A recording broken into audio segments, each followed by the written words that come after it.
Out on Kennebec Road, my mom, dad, and brother lived in a house in the middle of rural southeastern Ohio cow pasture. Our nearest neighbors lived about a mile away through rolling hills that not many people know are part of Ohio's topography. Needless to say, I had to make my own fun out there as a kid. As my mom was making dinner, I'd be upstairs listening to Hillbilly Rock by Marty Stewart on my Walkman. I was a little tow-headed kid who spoke with such an Appalachian drawl that when I moved to the city is in quotation marks, dear listener, my classmates bullied it out of me. But before those kids had a chance to replace Marty Stewart with Montel Jordan, I dreamt of playing at the local Twin City Opera House in nearby McConnellsville. While the scents of dinner wafted throughout that old farmhouse, I would play air Telecaster along with Western Girls and When the Sun Goes Down, believing I would someday play on the stage of the Opera House. At that point in the early 90s, Twin City Opera House wasn't much more than a place that showed movies a month after they were released on the weekends. However, it was always an event to be able to go there. The Opera House looms 108 feet tall over the town square, a proud example of the small town opera houses that dimple southeastern Ohio, like Stewart's Opera House in Nelsonville. Walking through the breezeway, you were met with a concession stand that took up most of the lobby, making it near impossible for more than 30 people to be in there at a time. I could still smell the popcorn. It smelled unlike any other popcorn I've ever smelled before or since. Walking up the stairs, you could either take a seat in the lower bowl or up more stairs to the balcony. I still remember seeing the Muppet Christmas Carol there when I was 5, right before my parents got a divorce and we moved out to Malta, the town across the Muskingum River from McConnellsville. My Uncle Rod at that time was a bit of a playboy bachelor in Morgan County that liked to collect things. He still collects things, but now my Aunt Elaine tamps that down a bit, or so he'd like her to believe. Rod likes to collect cars and old memorabilia from his childhood, and rarely gets rid of anything. Some of his more prized possessions were from a magician that was a native of Morgan County named McDonald Birch. Birch was a contemporary of Harry Houdini that would often perform for audiences at the Twin City Opera House, as well as, quote, other crowned heads of the world. His act consisted of a disappearing horse named Princess and a bit named the Silk Mirage.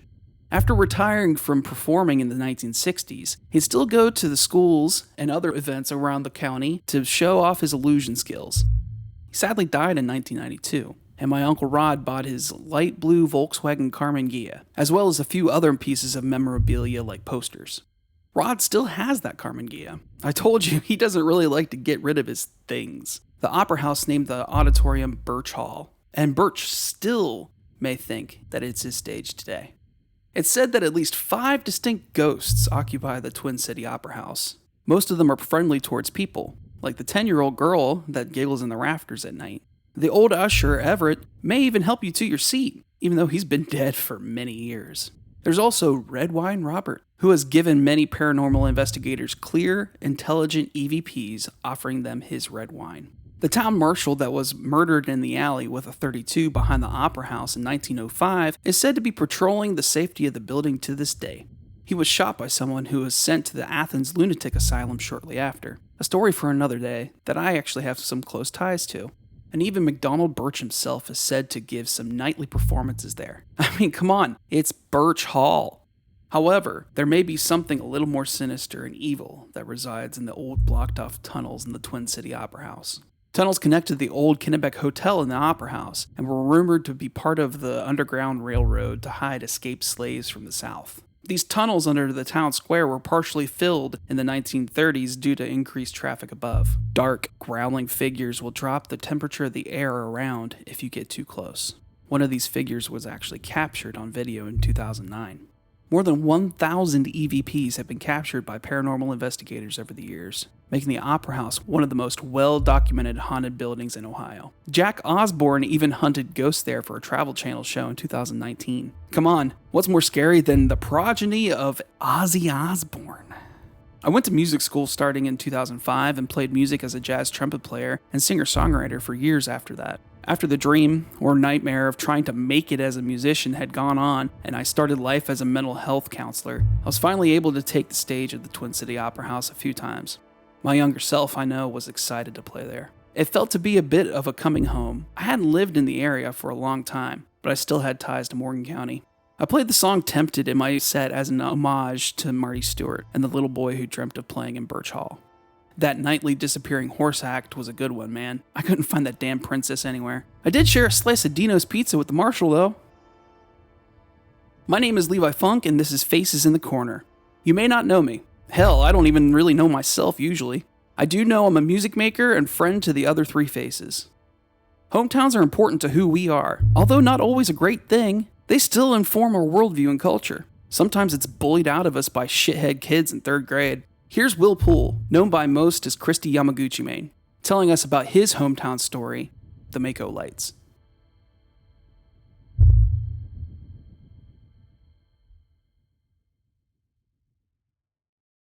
Mako, North Carolina is a blink and you'll miss it spot on the map. It's not even a town anymore, just a crossroads of US 7476 and North Carolina 87. There's a country store and some dirt roads, and that's basically it. It's just outside the town of Leland, North Carolina, on the other side of the Cape Fear River from Wilmington, about 25 miles from where I'm sitting. But for a long, long time, it was home to one of the most consistent and legendary ghosts in North Carolina's history, the ghost of Joe Baldwin and the Mako Light. Over a century ago, that part of the rail line was known by railway workers as Rattlesnake Grade. The rail line that went through Mako Station was the Wilmington-Manchester line that went from Wilmington, North Carolina to Augusta, Georgia. The legend goes that Joe Baldwin, a brakeman for the rail line, was awoken by the sound of the caboose he was in coming uncoupled from the train one summer night in 1867. Knowing that the conductor at the front wouldn't realize what had happened, and also knowing that there was another train fast approaching from behind on the same track, he ran to the back deck and frantically waved his lantern to try and warn the conductor in the approaching train, but it was too late. The caboose and the train engine collided, killing Joe Baldwin by severing his head from his body.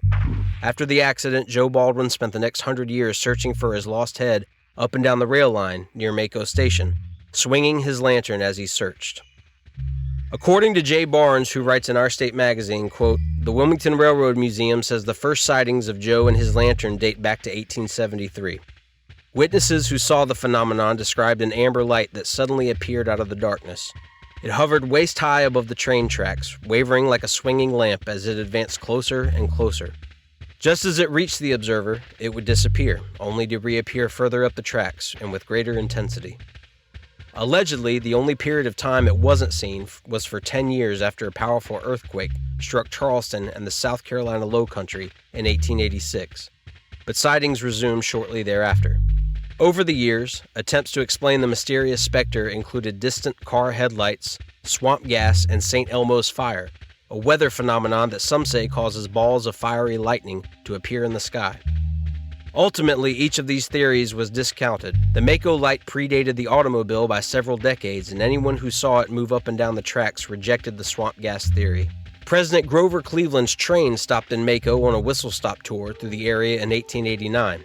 When he asked the conductor why the signalman used 2 lights instead of 1, the conductor told him the story of Joe Baldwin, explaining that 2 lights were needed to distinguish real trains from Baldwin's ghost lantern. The president was intrigued and later shared the tale with colleagues in Washington, D.C., introducing the legend of the Mako Light to a national audience. Sightings continued through the years. In 1925, the light apparently chased 2 local farm boys into the woods. In 1946, Wilmington Morning Star photographer Pete Knight staked out the Mako tracks and returned with a blurry photo that ran in the paper with the caption, "There was a chunk of ectoplasm as big as life." Life magazine ran a feature story about it in 1957, prompting visits from famous psychics, visits from university professors, and even a team of investigators from the Smithsonian Institution. And in 1960, a machine gun detachment from Fort Bragg was deployed to hunt down the light, but with no success. Now that's the folklore, and usually, as with most folklore, there's always a little truth. What I'm going to read now are articles written by the local papers in Wilmington, North Carolina, about a railroad accident that occurred not in 1867, but 1856, and happened to a man named Charles Baldwin, not Joe. From the Daily Herald, written on January 5, 1856. Just as we are going to press, we learned that an accident occurred upon the Wilmington and Manchester Road last night at Rattlesnake Grade, by which several persons were more or less injured among them. Charles Baldwin and E.L. Sherwood of this town. Mr. Baldwin's injuries, it is feared, may result fatally. From the Wilmington Journal, January 7, 1856. We learned that a painful accident occurred last night on the Wilmington and Manchester Railroad in the neighborhood of Hood's Creek, some 8 or 10 miles from this town. It would appear that an account of some defect in the working of the pumps of the locomotive engaged in carrying up the night train going west from this place. The engineer detached the train and ran on ahead some distance, and in returning to take up the train again, came back at so high rate of speed as to cause a serious collision, resulting in some damage to the train, the mail car being smashed up and some little damage done to the other cars. The most painful circumstance connected with the affair is that Mr. Charles Baldwin, the conductor, got seriously and it is feared mortally injured by being thrown from the train with so much force as to cause concussion of the brain. Mr. E.L. Sherwood, mail agent, was also slightly injured. None of the passengers were in any way hurt until the circumstances of the affair can be more fully examined into. We forbear any comment. And lastly, from the Daily Herald, January 8, 1856. We regret to state that Mr. Charles Baldwin, who was seriously injured by an accident on the Manchester Road Friday evening died last night. Mr. Baldwin was highly esteemed for his many good qualities, and his death is deeply deplored by a large number of friends. Author Bland Simpson, interviewed on North Carolina Public Radio in 2005, called the Mako light one of his favorite North Carolina legends, described his own sighting of it as like a match, the light in a kerosene lantern. What the source of it was, I'll never know. Sighting of the light ended in 1977 when the railroad removed the track and a trestle bridge related to the legend was destroyed. And that is the legend of Joe Baldwin and the Mako lights.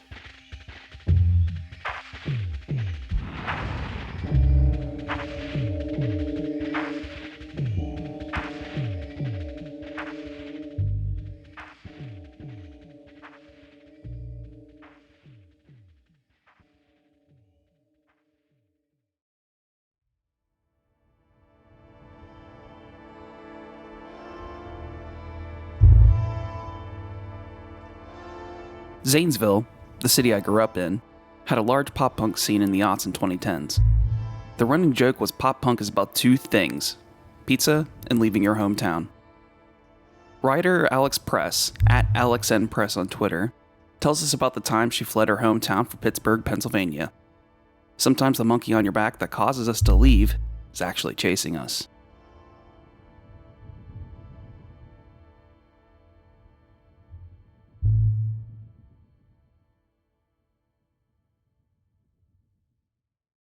So it was around the turn of the millennium.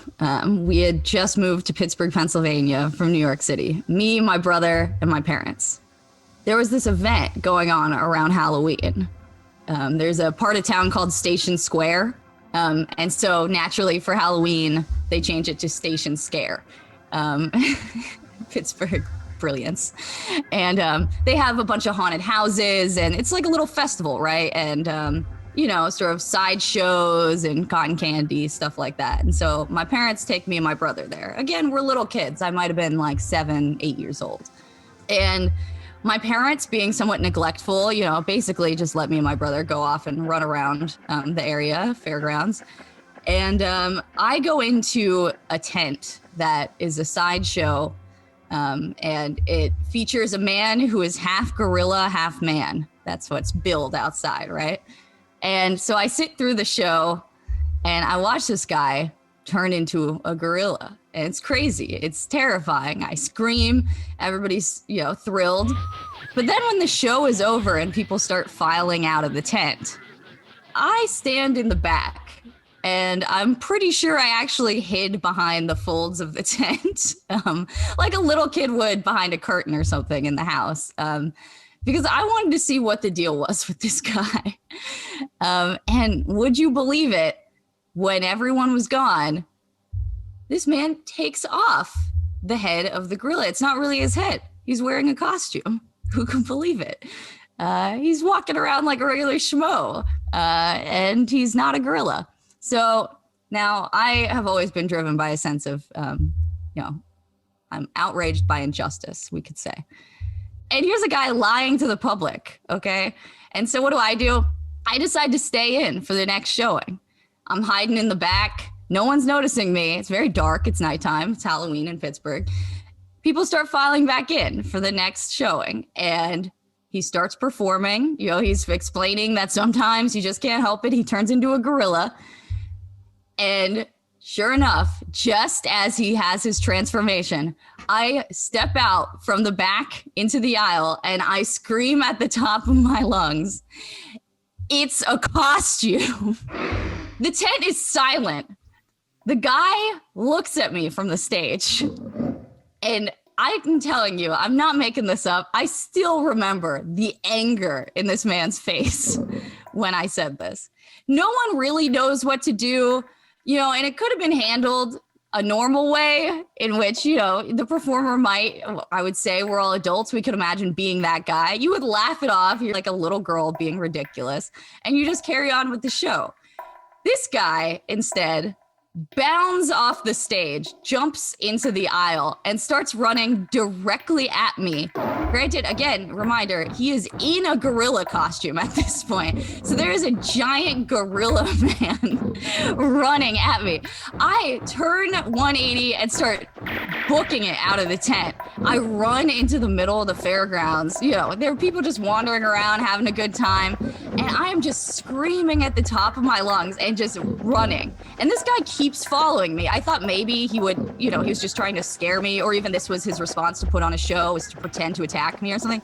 No, there was no pretending going on. He did not slow down when we left the tent. And so I'm zigzagging all around. And again, just to set the scene, it's just like this beautiful evening in Pittsburgh. Everyone's having a good time, but it's also a scary Halloween themed event. And so people, I assume, thought that this was part of the show, that there was this little girl being chased by a guy in a gorilla costume. So no one is doing anything because they think it's just really good acting or something.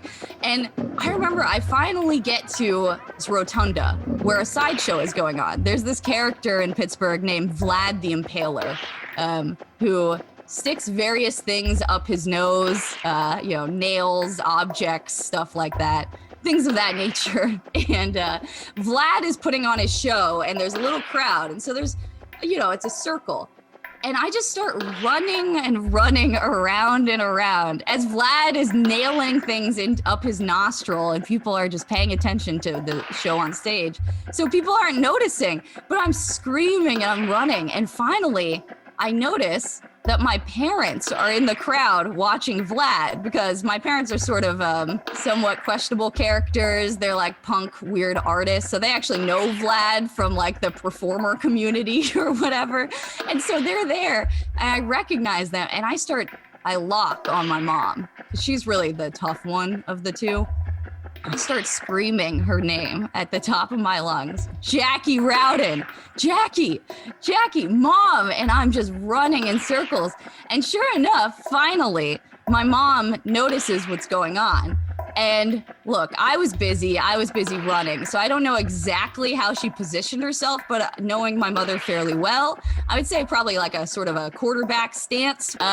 And she plants her feet to be in the way of my pursuer, Gorilla Man. And she times it just right so that I run past her and she stands, and then he gets to near her and she tackles him. I'm not kidding. My mother fully tackled the man in the gorilla costume.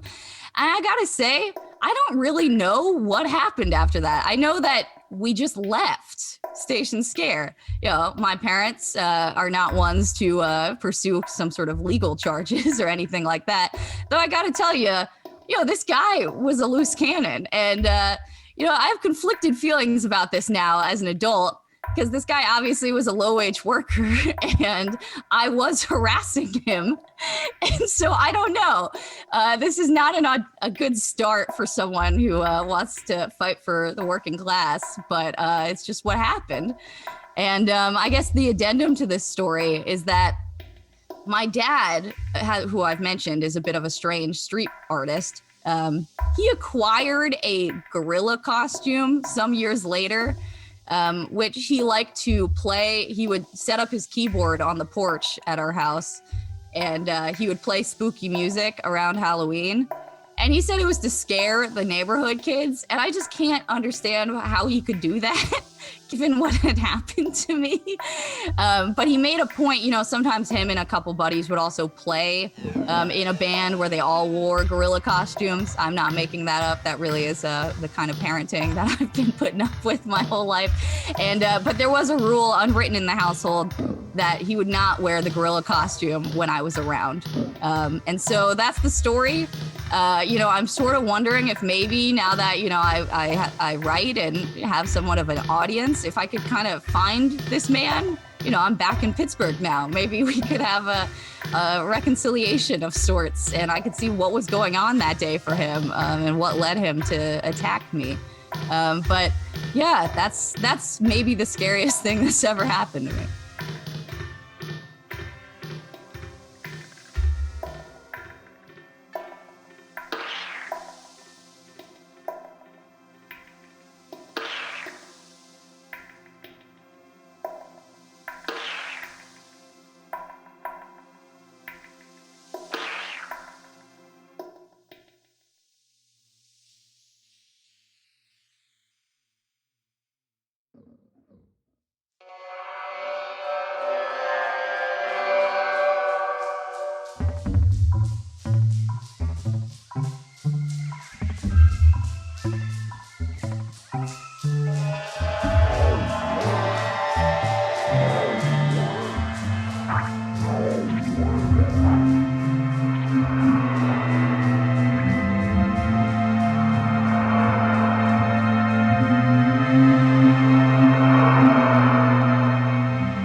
Sometimes, hometowns are innocuous little places that we don't give too much thought to.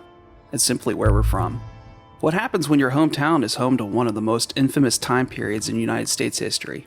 Hold on tight, as we talk to Bryce Caffarelli, also known as AirX on Twitch, as he talks about the real Salem, Massachusetts.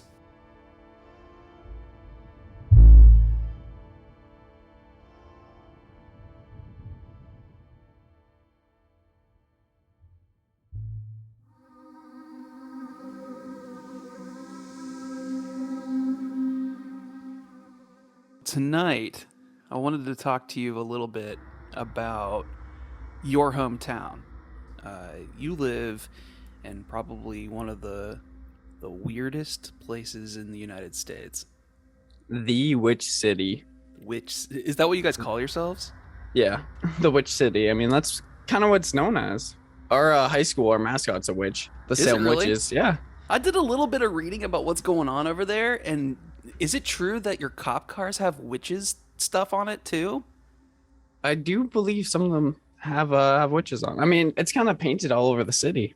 Really? It's like, so the logo you see a lot is just a circle, and it has the outline of witches. It's a black circle with the outline of a witch. So I've never been to Salem before. Paint the picture, because to me, it seems like a lot of brick. There's tons of brick, but that's downtown. So downtown is all brick. It's like cobblestone. It's old, but then everything else around Salem now is it's all new. I mean, they're putting up condos everywhere, apartments. So it's like you get to downtown and it's all old fashioned, and then everything outside of that, it's like being built up right now. So it's getting gentrified, do you think? Or 100%, yeah. I did a little bit of reading, and it seems like it's not that big of a city either. It's like 45,000 people or something like that. Yeah, it's a pretty small city. It's definitely one of the places in the United States that has one of the more sinister pasts, I guess. Were you aware of that when you were growing up? Like, what were you told about where you lived when you were a kid? So I mean, we talked about it in like school. I mean, we weren't really too aware. I mean, everywhere you go though, you see something about witches. So as a kid, you kind of grow up, something happened here, but you don't really know what until I'd say like middle school. We actually started talking about like history and everything. And the craziest part about it is that everyone considers it like the witch city, and they talk about the Salem witch trials, but Salem isn't actually where the witch trials happened. They actually Really? happened a couple towns over in Danvers, and Salem is where they would do like the hangings and stuff. They wouldn't actually do the trials here, but they say Salem witch trials. Salem is famous for it just because this is where everything kind of happened. Like we have, I think there's 2 memorials now for the witches that were like hung and drowned. There's one that's downtown, and then there's one in the actual area where the hangings were happening. It's called the Salem Willows. It's a park now, but they're like right down the street from it. There's a little like section that has all the names of like witches that were hung, I believe. So do you guys call them witches, or do you call them like these people that weren't, for all intents and purposes, probably, maybe weren't witches actually? Do you guys call them witches? Because you just straight out said like we had lists of people that were witches. I said witches, but I guess it's more accurately like victims, you know? So what would a witch memorial look like? Paint that picture for me. Both basically the same thing. The one downtown, it's right next to a graveyard. It's an old like graveyard from the 1800s. Like it's got all the old gravestones and everything. It's pretty crazy. And the memorial for them is just a bunch of rocks with their names carved into it. That's basically it. And you walk around like a gravel path. You can just read all the names. And then the new one that's right at the Willows, it's pretty much the same thing. It's just like a little circle on the side of the road with names written in it. I guess something about these like small to medium sized cities that have like a singular thing that everybody knows them for. Like I'm thinking like Point Pleasant in West Virginia. It's where the Mothman stuff happened, the bridge collapse. So everybody knows about Mothman. And I'm going to venture to guess that a lot of the town's economy is based on tourism, just purely about Mothman. Do you guys kind of experience that too, or what do you think? 100%. I mean, there's a mall in Salem, and I think if you go there any other time, nothing's happening there. Like the stores aren't even open in it. Whoa. There's maybe like one pizza shop that's open, and then there's a restaurant in it. All of the other ones are kind of like Halloween themed or like based around like Salem witch trials. So they get most of their business in October, and they keep that place running just off the income they make in that 1 month. So it's like that Spirit Halloween meme, but real. But like a whole mall of stores, Oh yeah, my God. basically. That's interesting. So like, there's like a pizza shop in there. What else would be in the Witch Mall? Shops where people go, like Wiccans and stuff, and they actually go there and they can get stuff that they need. But then there's also like just a clothing store with like Salem rent across it, you know, a bunch of stuff like that. There was a movie theater, shut down now, but there was a movie theater. Yeah, so there's a haunted house, couple clothing stores, actual like a witch shops, and a pizza store. Pretty much it. Yeah, I guess like they would need that expanded infrastructure for a bunch of tourists that are coming in and they want to spend money. If you could tell somebody who's not from Salem, like what would somebody who's never been there before need to know about it before they visited? Honestly, I don't think Salem is really different than anywhere else. The only thing that's different is it gets really busy in October. And there's no way to get out of Salem. Like, there's no highways or anything through Salem. So if you need to go anywhere that's not here, you're going to be stuck in traffic. There's going to be tons of people on the roads. I mean, there's really not much besides the fact that whenever you say you're from Salem, someone says, "Oh, it's a witch city." I mean, I took a drive just to the next town over. It's usually like a 15-minute drive or something. It took me about, I'd say 40 minutes. And that was mostly Jeez. just trying to get us, yeah, just trying to get out of Salem. All the action happens downtown. So if it's downtown, I think most people just stay clear of downtown. Like they don't want to deal with any of the tourists. We just don't even bother at downtown. On Halloween, a lot of fun to go down there. I mean, there's stuff happening down there. You go to a bar, or there are people dressed up in costumes all over the place, or you get to see everyone dressed up. A lot of the times there's a like little fairs going on or something down there. So I mean, it's a good time to go down there, but most of the time we just try to avoid it. They kind of take over that whole area in October. Yeah, and you were just over at my house a couple weekends ago, and when Halloween at OU, like Athens Halloween, is usually it's stuff of legends because OU used to be one of the biggest party schools in the country, and it was for like, I don't know, 10, 15 years. Are there any other time, like, is there like a witches weekend, or is there anything like to try to keep people from leaving?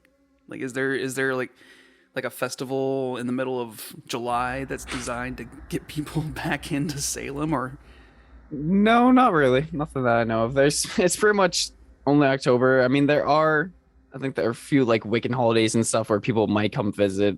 That's not like tourist based. That's like actually just what they believe in and what their religion is. So they want to come here and see what's going on. But besides that, not much that goes on here. I mean, so do you guys do you see like a lot of witches and like actual like people who practice Wicca? Like, do you see people like that like all the time, or what? so my grandmother is actually a Wiccan. Really? She Okay. yeah, she had her own shop in Salem. It wasn't downtown, but it was like an actual like Wiccan store where she had her like practice and she had all her stuff. So there are those stores that stay open year round. Definitely attracts Wiccans and even people just like from Salem that are walking by. Like it's always fun to go in the store and just look around and see what they have. Yeah, I've known you for 3 years and I didn't know your grandma was a witch. She's been, I don't know when she became a witch. You know, it just kind of happened. Just one of those things. Maybe it's because she was in Salem for so long. She's got taken over by it. Yeah, when in Rome, right? When in Salem, do as the witches do. Exactly. Once again, I am surprised by the fact that, you know, there are people that actually come there that practice witchcraft. I thought it would just be kind of like a tourist trap thing, like Epcot or something like that. Mm-hmm. I know that people of Islamic faith go to Mecca. Do you think people that are witches in the United States make their pilgrimage to Salem? I don't know about that. I think it's more like if they're in the area in New England, I think it is one that stops. Like I think they would come visit on Halloween down at the Willows where they used to do the hangings. There's a ritual that goes on there. I'm not exactly sure who does it. I don't know like what religion it is, but every year it used to scare the shit out of me as a kid because we'd go down to the park and we'd see about 30, 40 people, I don't know, in like black robes, and they would be in a circle and they'd be like chanting and doing the ritual. And you know, as a kid not knowing what's going on over there, I was like, is that fucking cult over there? Like, what is that? I'm just trying to go and get some candy. I don't know what's going on. And it happens late too, so it's dark, and you just see like their silhouettes in the background by the woods, just like doing more. You can hear the voices from a distance. It's crazy. Did you ever find out who they were? To this day, I've not found out. That's awesome. Maybe I mean, like, this not year for you, because it's happening in your neighborhood, but that is, like, as somebody who's safely tucked into the hills of Ohio, that fucking rules. Like, that's really cool. Like walking by them, I mean, it wasn't really scary, but it was like, what is going on, you know? I know I kind of asked this question before, but is there anything else that you would like people to know about Salem? Or you and your relationship to Salem? Because, like I said, I didn't know your grandma was a witch, and I've known you for years now. Right now, it's kind of getting overpopulated. Like, there's a lot of condos and everything going up. So it's not, I wouldn't say it's not as great as it used to be. There's just too much going on now. They're trying to throw too many people in here. Almost every month's going to be like October pretty soon with all the people that are going to be moving here. So I would say get here sooner than later before it's overpopulated so you can actually see what's going on.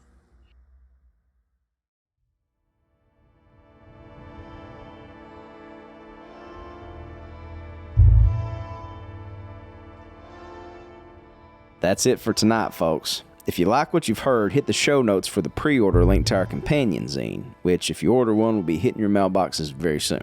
Don't want a zine, but want to give us a love offering instead?